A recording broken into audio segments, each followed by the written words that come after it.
My name is Dangerous Danielle, and here we are in the Australian epic. Today, here we have set up a trap. We're trying to capture the electric motor. It's a very rare species, and it only comes out at night. So, stay tuned to find out if we catch it. Alright, as you can see, we kind of had missile lock habitat here, which is good. But there's no motor to be found.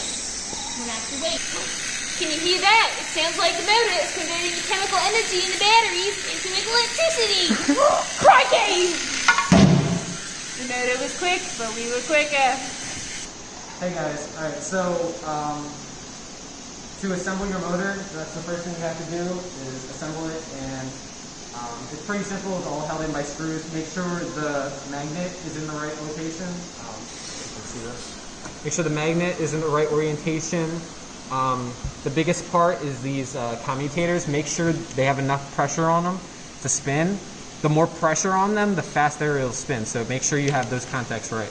And make sure you hook everything else up right. You're going to be using a power supply instead of batteries, but it's the same thing.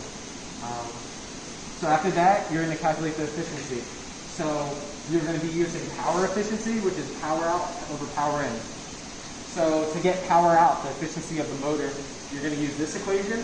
So kinetic energy, moment of inertia, which you'll calculate of the rotor, and angular velocity, which you'll calculate from RPM and the non-contact tachometer.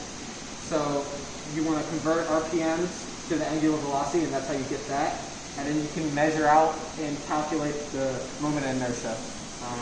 And then you'll get energy, convert that to power using time, and then you get your efficiency. So Danielle's going to show you how to use the non-contact tachometer. Yeah, so this is a tachometer. You guys might have used it last week when you were building the motors, but basically this little strip is going to be in the box, and you attach it somewhere. We're going to tell you where. And then when you turn the rotor on, it's going to spin, and you just shine this light on wherever you the little sticker, and that's going to give you the RPM. And then to continue the lab, you also have to figure out at what voltage is this rotor most efficient. So you have to set up different trials. So you could do like one at 2 volts, one at 3 volts, one at 5. Like just do that and try to do it under 10. And the trials depends on what you want to do. I would probably say like at least 4, maybe more if you just want to test it out a little bit more. And then there's going to be a handwritten report with your calculations, and that's probably going to be by the end of the week. But I would get in contact with Jose first and see when he wants that in. But basically, you're just going to have to put all of your math on that paper, make it nice and neat, organized, and then you're going to have to hand it in.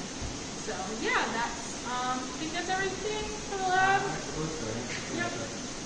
Let us know if you have any questions, and we will see you next week.